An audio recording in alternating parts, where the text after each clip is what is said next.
en un país que viene acostumbrado a relaciones políticas violentas como nos planteó el kirchnerismo durante 20 años, que pensemos en esta nueva era de relaciones políticas respetuosas, afectivas, sabiendo que competís, pero no sos un enemigo. Y esta es la relación que hoy tengo con Javier Milei, hasta de afecto que le he tomado y de respeto por lo que ha conseguido. Pero eso no significa que uno tenga claro el por qué cree en Patricia Bullrich, sus valores, su coraje, su firmeza, su honestidad, y de que va a apoyarse y respaldarse en un equipo de gente muy valioso que tiene experiencia, que ya estuvo. ¿Sabes lo que es lidiar con un Estado lleno de talibanes de la cámpora? Eso lo vivimos nosotros. Y gobernar frente a tantos intereses mafiosos que se van a enfrentar a cualquier cambio. Entonces déjame terminar esta idea. Sí. Patricia lo echó a Moyano de Seiza, que quería apropiarse también de Seiza. Patricia se bancó, nos bancamos juntos el ataque virulento contra la gendarmería, acusándola de hacer desaparecer a Maldonado, y no dio un paso atrás, y sostuvo a la gendarmería porque estaba combatiendo el narcotráfico exitosamente, echándolo del país al narcotráfico, no como ahora, que nosotros han soltado a los presos, le han devuelto la comunicación en las cárceles para que organicen todos sus delitos que quieran, sino que también han permitido que el narco se despliegue en todo el país. 10:09, arrancamos una nueva edición de Caminando a Buenos Aires. Sebastián Clemente, Dani Goodman, Guillermo Kremer, ¿cómo andan? ¿Cómo andan? ¿Qué tal? Buenas. Bueno, lo escuchamos después de un domingo en el que todos quedamos sacudidos con los resultados de las elecciones. Lo escuchamos ahora a Mauricio Macri, que habló poco, ¿no? Durante el proceso, haciendo una defensa que no pudo hacer antes, indudablemente, porque intentaba hacer equilibrio, una defensa abierta a Patricia Bullrich, y hablando de una campaña amistosa y de afecto para relacionarse con Milei. Un centro, ¿no? Un centro a la cabeza. Me cuesta imaginar una campaña afectiva en Argentina. Me cuesta imaginarlo a Javier Milei siendo afectivo con alguien. Sí. Más que nada por su estilo. A ver, no lo conozco personalmente, pero... Bueno, pero Javier Milei siempre se cuidó, cuando hablaba de la casta, a Mauricio Macri medio que lo puso siempre afuera. Nunca lo atacó directamente, me parece. Como hablaba de otros políticos, de Mauricio Macri siempre tuvo ciertos cuidados. Bueno, hay tanto para hablar que nos damos un lujo y lo tenemos en el estudio con nosotros a Luis Tonelli, politólogo, profesor titular de Políticas Argentinas y Ciencia Política en la UBA. Muchas veces hablamos por teléfono, hoy te queríamos tener acá porque la verdad que el cimbronazo del domingo todavía no nos deja tener claras las ideas. Así que te pedimos ayuda. Luis, buen día y gracias por estar acá. Muchas gracias. Sí, hay que estar por lo menos sentado y tranquilo y pensar, ¿no es cierto? Porque ha sido realmente un zapatazo para todos, ¿cierto? Inclusive para los que votaron a Milei, no esperaban esto, ¿no? Se han sorprendido. Los fenómenos son así, uno vota individualmente y produce después un efecto colectivo. Exactamente. Y ese efecto colectivo es impredecible, cosa que en democracia está muy bien que las cosas sean impredecibles, porque la dictadura trata, ¿no?, de que las cosas sean totalmente previsibles y certeras. Lo que pasa es que en la Argentina nos pasamos de la raya, ¿no? Es demasiada incertidumbre. Sí. Así que bueno, ahora, vos decías ni los votantes de Milei por ahí esperaban este resultado. ¿Se puede dar para vos que algunos votantes de Milei lo hayan votado con una intención, digamos, testimonial, pero no de que sea presidente, y cuando ven este resultado, que claramente nos está diciendo ahora Milei puede ser presidente, se asusten? Y ese que lo votó, ¿hay alguno que lo votó en primera vuelta, en las PASO, que no lo vote ahora en la primera vuelta? Puede ser, como también hubo gente que no lo votó porque decía, bueno, es un voto de una tercera fuerza, es un voto perdido. Así que la verdad no tengo la menor idea. Estamos volando en la niebla sin encima instrumentos, porque los instrumentos que median la opinión pública en esta sociedad, ¿no es cierto?, tan tensionada, tan conflictiva, tan mufada, ¿no es cierto?, solamente contesta a la gente que llama a los radios para putear o hace esos comentarios en la prensa que uno valora el periodismo profesional, ¿no? Porque si realmente se le prestara una lapicera o un teclado a cualquiera, sería muy peligroso para la democracia también, ¿no? Luis, en los últimos 10 años se puede decir que los dos grandes electores en Argentina fueron Cristina Kirchner y Mauricio Macri. Es la primera elección después de mucho tiempo que ninguno de los dos juega alguna candidatura. y tuvieron papeles distintos en la campaña, ¿no? Cristina un poquito más obligada porque era parte de este gobierno que pareciera que no. El día después de las elecciones o los días después, Cristina todavía no se pronunció y a Mauricio Macri tiene un papel mucho más activo. ¿Cómo los imaginás de acá a octubre? Bueno, en la política argentina no muere nadie, ¿no? Ni se retira nadie. Eso está claro. Este es un dato.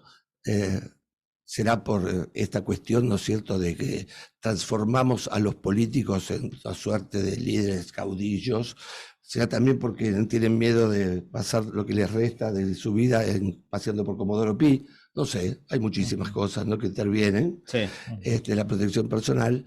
Lo cierto que, por ejemplo, el mismo Alfonsín tuvo una influencia muy poderosa sobre el radicalismo, ¿no es cierto?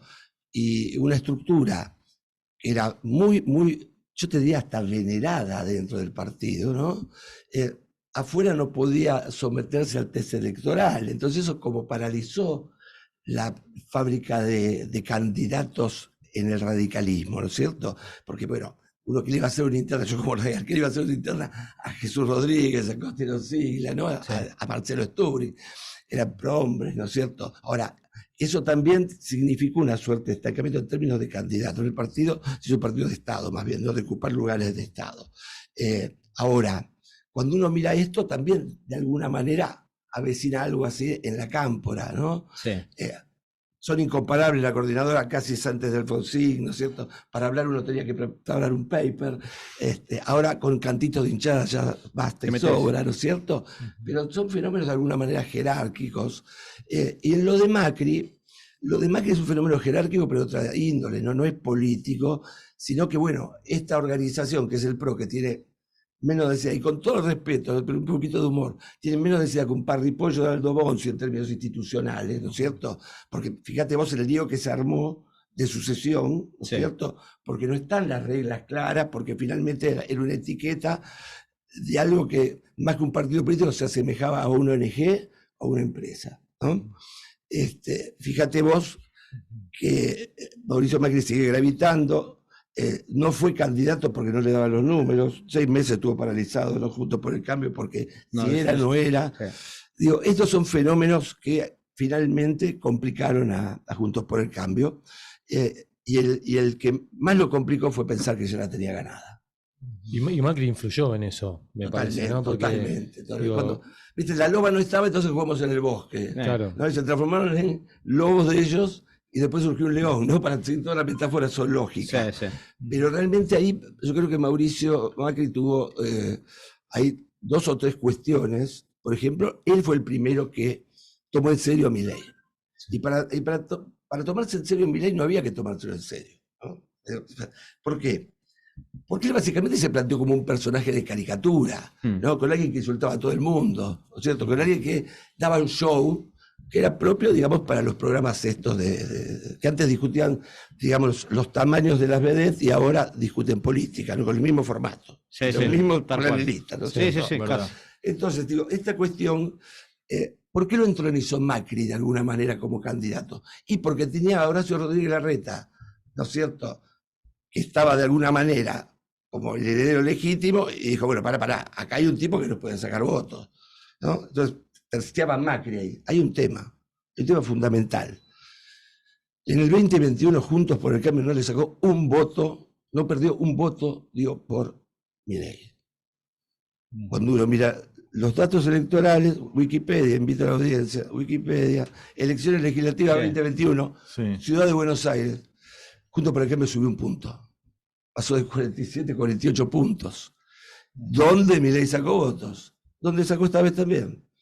En Villa Soldati, en Villa Lugano, en Mataderos, sacó 20 puntos, y en Recoleta sacó 13, y en Palermo sacó 13. Sí. Ahora lo vemos en esta elección repetido, sacó 28 puntos en Villa Soldati. Puro voto peronista. Cuando uno mira los números, 200.000 votos en el 2021 se fueron a Milei. Sí, entonces no era una amenaza en ese momento, pero Macri necesitaba protagonismo. Fue, digamos, yo digo, aprendió a hacer política, o politiquería, como ustedes lo quieren, después de ser presidente. Es una cosa maravillosa. Sí. ¿No? Sí. Es una cosa maravillosa, ¿no? Porque siempre denostó la política, es lo mismo, le dijo, a Frigerio, ¿cierto? Esas cosas.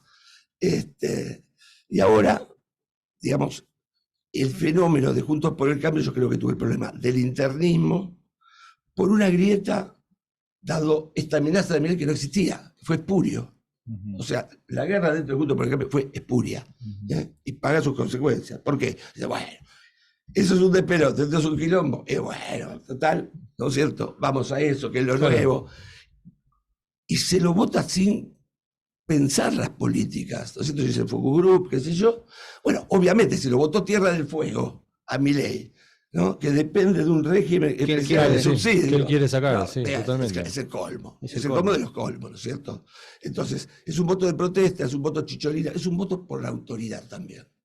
Pero ¿no te parece que la política y los medios, porque digo, Milei dice voy a dolarizar, y una semana entera los políticos, los periodistas, todos hablamos de dolarizar. Claro. Milei dice voy a cerrar tal cosa, estamos todos hablando de CONICET, todo. Sí. Habla, dice voy a derogar la ley del aborto, y sale Patricia Bullrich a contestarle y a decirle, entonces es como que, digo, él instala el tema y todos le contestan, totalmente. ¿no? Bueno, obviamente es un personaje que está absolutamente suelto, que puede decir lo que se le antoja, ¿no es cierto? Es el partido de una persona, claro, ¿no es cierto? Y por el otro lado, a lo que a la política tradicional y a los opinólogos, galletitólogos no se nos permite, ¿no es cierto? Porque en un cruce fuerte, por ejemplo, yo tuve, los mismos conductores del programa decían, quédate tranquilo, che, el muchacho está diciendo de todo, ¿no?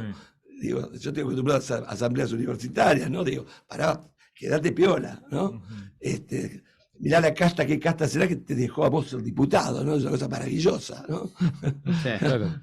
Sí. Digo, el sistema más abierto en Argentina, quien quiere ser político en Argentina, entra. Sí.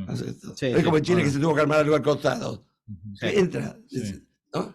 Después vamos a ver esto de la casta, bueno, es otra cosa de la que estoy hablando, y el desprestigio de la política, porque esto es desprestigio de la política, crisis. Cada cero de inflación que se agrega, ¿no es cierto?, son puntos para Milei. Claro. Bueno. ¿No?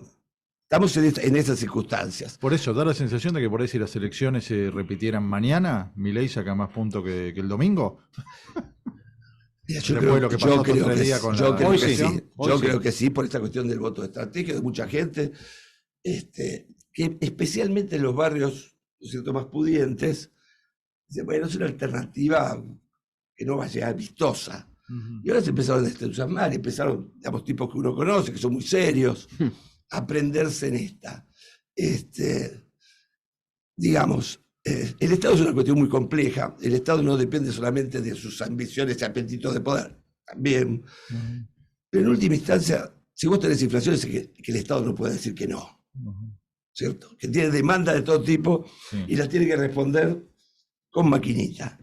A tal punto el Estado es débil en la Argentina que institucionaliza el conflicto, que puede sonar muy bien. Bueno, el conflicto pasa a ser parte del Estado. Bueno, el problema es que genera líneas presupuestarias, ¿no? Acá cada conflicto se apaga. No, gracias a Dios, no por represión, pero tampoco por arbitraje legal, ¿no es cierto? O por convencimiento, no, se apaga con plata. Y ergo, vos lo que tenés. Pero esta es una idea vieja, ¿no? De que decía, el estado de bienestar transforma la lucha de clases en una penuria fiscal permanente, ¿no? Dice un tipo que se llama O'Connor. Acá no hay lucha de clases, sino que hay pymes conflictivas, de un lado y del otro, ¿eh? Porque en el Dubó está lleno, el Dubó de los 5 estrellas de estas pymes, pymes que son corporaciones, ¿no? Que tienen el WhatsApp directamente de los políticos, ¿no es cierto? Entonces, lo que tenemos es un estado que manotea la plata del estanciero. El gobierno puede imprimir la plata del estanciero, pero como decía mi abuelo italiano, miracolo, agarrar la plata del estanciero y la cambia a dólares. Y cuando se te acaban los dólares, se te acabó la política social, el consumo, todo, porque si te tirás plata, ¡pumba! Hiper. Entonces, estas elecciones, digamos, son inoportunas porque llegaron en el momento de más mufa, pero también son oportunas, porque vos fíjate, lo dijeron ustedes, lo dijiste vos, empezó a girar el planeta de la opinión sobre las elecciones, ¿no? El dólar está volando, estamos al borde del abismo como antes o más cerca, estamos dándole la espalda porque estamos mirando a Milei, ¿no es cierto? Claro. Entonces se enganchó como una luz de esperanza, o por lo menos de discusión de esa esperanza, ¿no? El debate argentino. Entonces dice, la sociedad está despolitizada, no hay lugar donde uno vaya que estén hablando de esto. Que esté hablando de esto, todo el mundo, todo el mundo. ¿no? Y por el otro lado, lo que se ve, ¿no es cierto?, es que Milei es alguien que no está a la extrema derecha en términos de su electorado. En términos de su discurso se cae. Sí.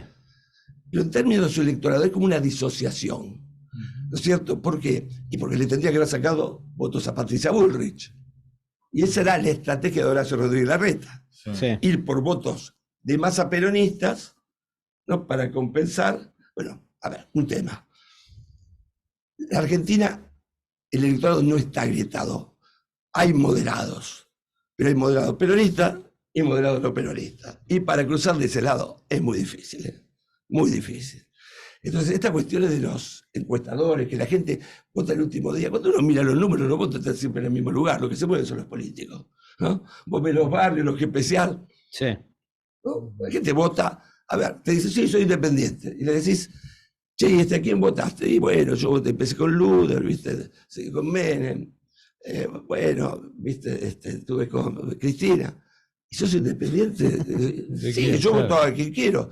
Y a los no peronistas, las chagorinas ni pedo. Entonces no sos independiente, sos independiente dentro de este abanico. Sí. Por eso, Milei, ¿por qué logra? Porque como es ni uno ni otro, es como que juegue River contra Argentino Junior. Entonces los Boca apoya a Argentino Junior. Sí. ¿No?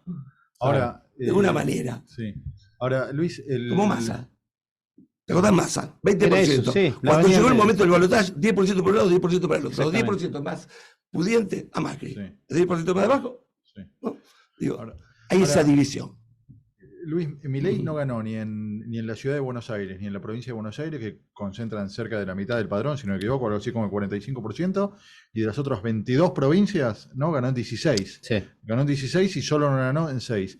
Hay también me pareció ver un país partido entre Capital y la provincia de Buenos Aires y el resto del país. Hay un artículo fantástico de mi amigo entrañable Andrés Malamud, que habla de una rebelión federal, ¿no? Yo leo las cosas y después le pongo el título que quiero, ¿no? Y hay algo de eso. Y fíjate que ya había empezado en las provincias, ¿no? La rebelión contra los oficialismos. Sí. Y el mecanismo era un oficialista, empezó con Neuquén. Sí. El tipo que había estado, ¿no?, encabezando la lista de diputados del MPN, ¿no? Sí. Y es más sangre azul MPN que, no sé, que una oveja, digamos, que un cordero. Un cordero. Se abrió del MPN. Se abrió. Y ganó.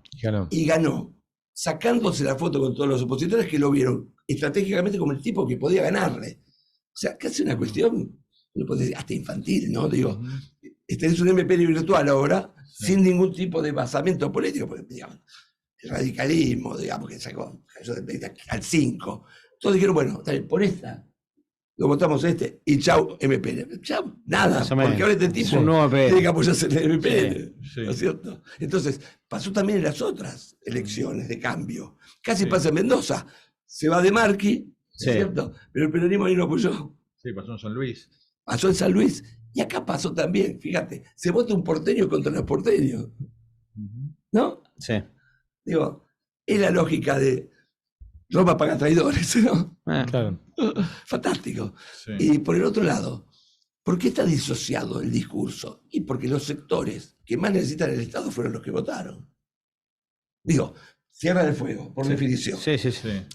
Villa Lugano, no creo que en Villa Lugano se enseñe el teorema de Arrow, Hayek y von Mises, ¿no? En la escuela primaria.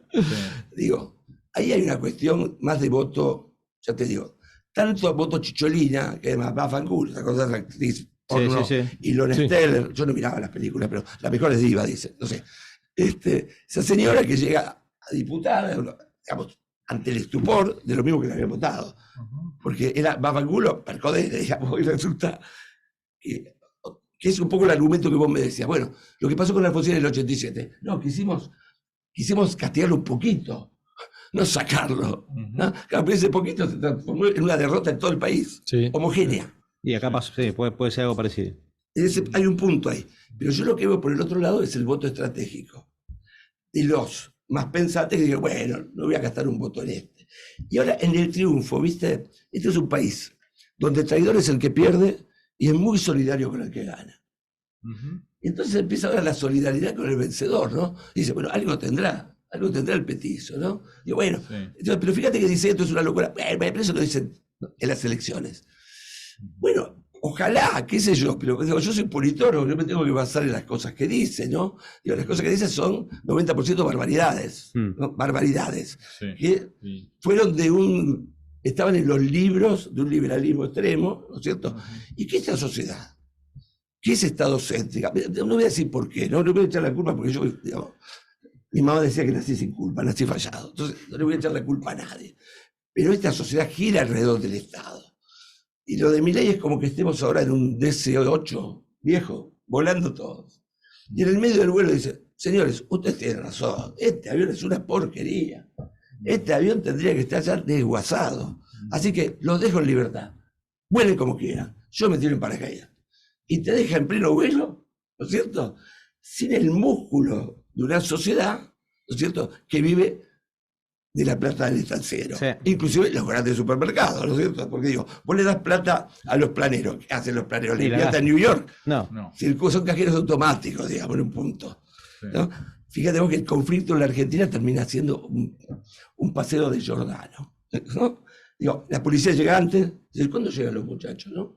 Corta, ¿no? Pasean.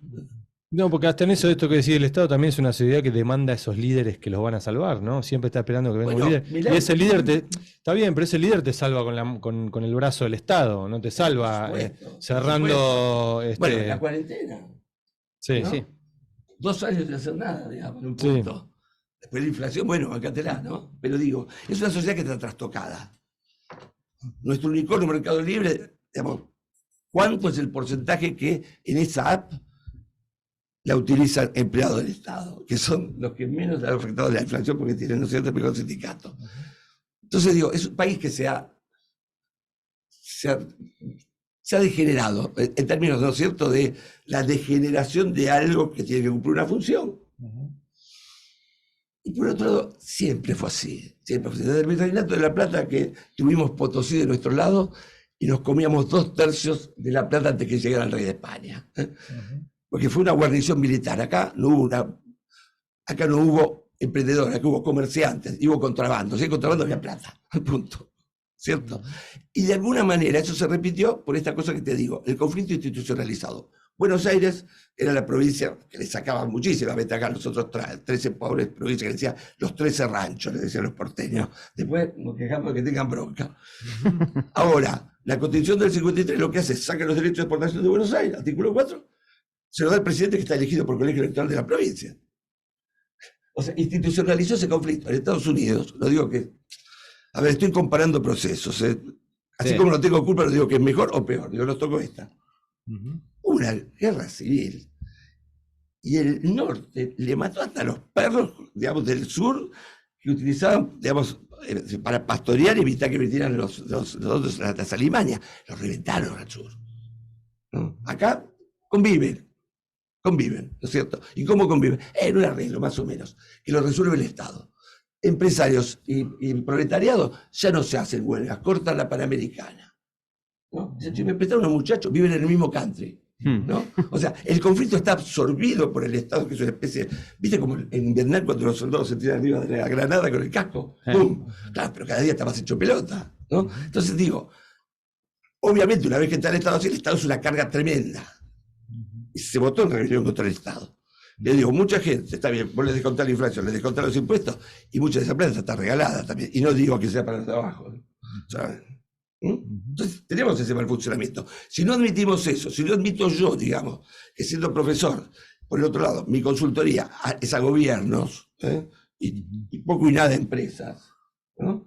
Digo, si no, me da culpa que yo tengo líneas también presupuestarias, y después, bueno, trabajo para afuera, pero no importa, digo, la lógica del país es una lógica en que nos hemos acostumbrado a pedir al Estado, incluso que dejó hacia el Estado. Sí. Claro. Bueno, nos deja en silencio. Yo lo que me pregunto, nos preguntamos durante la campaña y me lo pregunto ahora, corriéndose un poquito a Milei, nos preguntamos antes cómo hace Sergio Massa para hacer campaña siendo ministro de Economía, ¿no? Y con estas circunstancias. Y me pregunto ahora con devaluación, con una inflación que va a ser cada vez mayor. Bueno, ayer un referente del peronismo, Valdés, le pidió que vaya a Estados Unidos, traiga la guita y vuelvas y renuncie. Sí. Bueno, ya en la noche dijo que no renunció. La verdad que cuando uno ve los resultados del domingo con menos de 3 puntos de diferencia entre Milei y Massa, vos decís, Massa tiene chance. Ahora, cuando ve lo que pasó desde el lunes de la mañana hasta ahora... Se le van las chances. No, y a ver, para redondear la idea, tendría chance con la peor elección en la historia del peronismo, ¿no? Son demasiados componentes. Mirá, cuando uno mira los números, una tercera fuerza fue la de Massa en el 2015, sacó 20 puntos. Sí. ¿No? Sí. 10 puntos se los llevó Massa con él. Sí. ¿No? Fíjate que Alberto Fernández gana con 48 puntos, que fue lo que sacó Scioli en balotaje. O sea, cuando recibió el 10% ese. Exactamente. ¿No? Después sacó 48 puntos. Estás hablando de Massa en las PASO de 2015, Sí, del tránsito de pero PASO a primera vuelta. Sacó casi igual. Pero porque se decía, ¿te acordás? Pasó acá 60, sacó las 48 en las PASO. Yo decía, no, raspó toda la cacerola. Claro, ya tenía todo. En vez, a Macri se le dispersó el voto entre la Baña, el Y después lo fue a buscar. Coronel, Sí. se dispersó ahí el voto. Y el blanco. Y demás, ¿no? Ahora, digo, de esa elección, ahora el peronismo perdió 5 millones de votos. O sea, 20 puntos. Perdió los 10 puntos que había traído Massa, no los tiene más Massa, Sí. y perdió, ¿no es cierto?, 10 puntos que son más bien los sectores de abajo. Sí. Porque las elecciones pasadas, yo que me dedico a estas chirimbolos, ¿no?, de cruzar cosas, y dije, bueno, a ver, ¿dónde se fueron esos millones de votos? 2 millones a la provincia de Buenos Aires. Si Juntos por el Cambio sacó inclusive menos que en el 2019 y ganó, ¿no? O sea, paliza. Bueno, una paliza sin salir de la casa, ¿no? ¿Y por qué? Porque se dispersó el peronismo abajo en los pequeños partidos que crearon los intendentes para no darle el voto a la cámpora. Sí. Aprovecharon la mufa y ni les avisaron que había elecciones. Entonces uno iba, yo digamos que voté en Quilmes, iba, cuando fui, no había la célebre folclore peronista, ¿no? Digo, punteros, el choripán. Sí, ¿no? los Típico, autos, los típico. remises, No, todo. No había. Los radicales tenemos. que no tengas que ir al hospital un día que hay internas de radicalismo porque no conseguís No conseguís nada.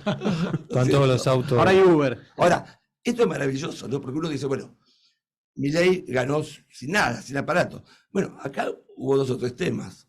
Cada uno pensaba que Milei perjudicaba al otro, así que le fiscalizó la elección. Cosa maravillosa. Primera cuestión, ¿no es cierto? Bueno. La segunda cuestión.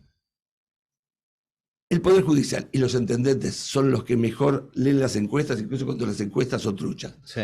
Ellos la ponderan, ¿no es cierto? Olfatean. Sí. Y entonces juegan, un poquito acá, un poquito allá, contarle que me voten mis concejales o que me votes a mí.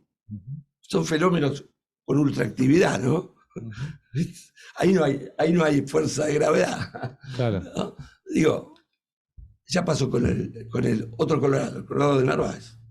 Enfrentó a todo el elenco kirchnerista, ¿te acuerdas de las testimoniales? A mí me hace acordar como una vez un helicóptero del MI6, iba todo, el Servicio de Inteligencia Británico, iba toda la cúpula. Se mataron los pobres ahí en Escocia, haciendo maniobra, y tenían ellos solamente la clave, tuvieron que rearmar todo el sistema, ¿no? Digo, acá también, ¿te acuerdas que estaban todos? Sí. No, aquí estaba Massa, estaba Scioli. Sí. ¿No? Porque Kirchner no iba a dejar que ninguno ganara, prefería perder, ¿no es cierto? Porque tu enemigo es el segundo, el que te jubila. Estaba Miralo Kirchner. Macri. Kirchner mismo era un candidato a Se testimonial. puso adelante de todos. Sí. Entonces yo le decía, pero eso es imposible. ¿De esa derrota surgieron las PASO? Dice, las iba a perder. Es que prefiere perder antes que ganar. Esa es lógica política, ¿no? Y de ahí surgió la PASO, ¿no? De esa derrota surgió la reforma política que dio lugar a las PASO. Va a ser el embudo. Claro. Que nunca lo usó el kirchnerismo. No, nunca. Pero es un instrumento fantástico para dividir a la oposición cuando vos estás muy alto. ¿Por qué? Porque si no, perdés 2 veces. Yo pierdo la interna, ¿no? Con vos. Y después, digamos, vos perdés con el otro, perdés 2 veces con ese. Entonces, ¿te acordás que en la época en la segunda presidencia de Cristina, ¿no? La gana con la mayor distancia, ¿no es cierto?, al segundo. Sí. En la dirección de América Latina. 54%. Era Blancanieves o Contra Cruella de Vil, si ustedes elijan. Sí. Y los 7 en la lista, eran 7 justos, ¿no? Alfonsín, Dualde, están todos. Así que bueno, las PASO son un instrumento, digamos, que ha reducido ciertamente la cantidad de partidos, te acordás lo que era antes, ¿no? Sí. Sirven estratégicamente, aunque vos no lo uses, mirá que voy a paso, ¿no? Hay una cartita que tenés. Sí. De alguna manera hay que mirar algunas cosas, ¿no? Sí. Por ejemplo, esto que el que integra una fórmula después no se puede Claro, presentar. exactamente. ¿No? Digo, como candidato a son fórmulas cerradas. Hay muchas cosas. Bueno, tiene muchas cosas para arreglar la Argentina y estamos precisamente por esas cosas, estamos ante una anomalía. Digamos, Milei no es el salvador por ahora. Puede serlo, no sé, no me quiero meter con eso. Porque finalmente, digo, uno no sabe.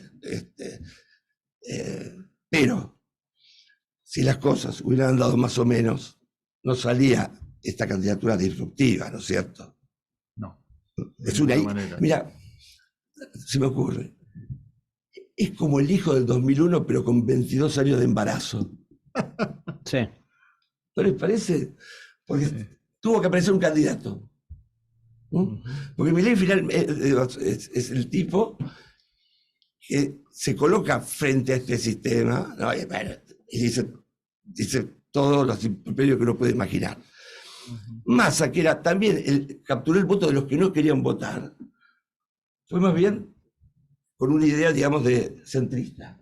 Ahora, entonces, digo, como no es de ultraderecha, ese es el peligro. ¿Por qué? O sea, su discurso no es de ultraderecha, pero la gente que lo vota es gente que más bien está en el centro. Fíjate, afectó a Rodríguez Larreta. Sí. Rodríguez Larreta fue el voto peronista, los gorilas dijeron, no, pero pará.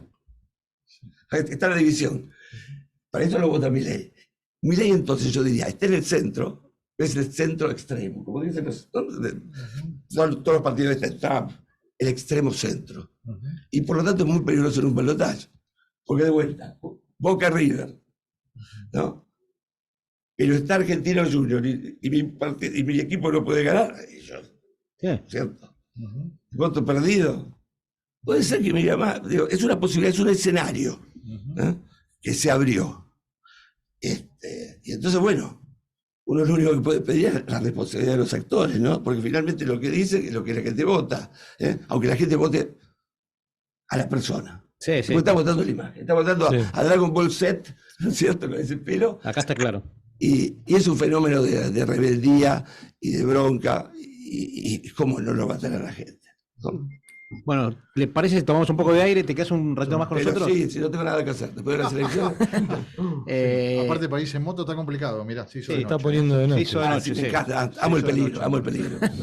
Hacemos una tanda y seguimos en Caminando a Buenos Aires.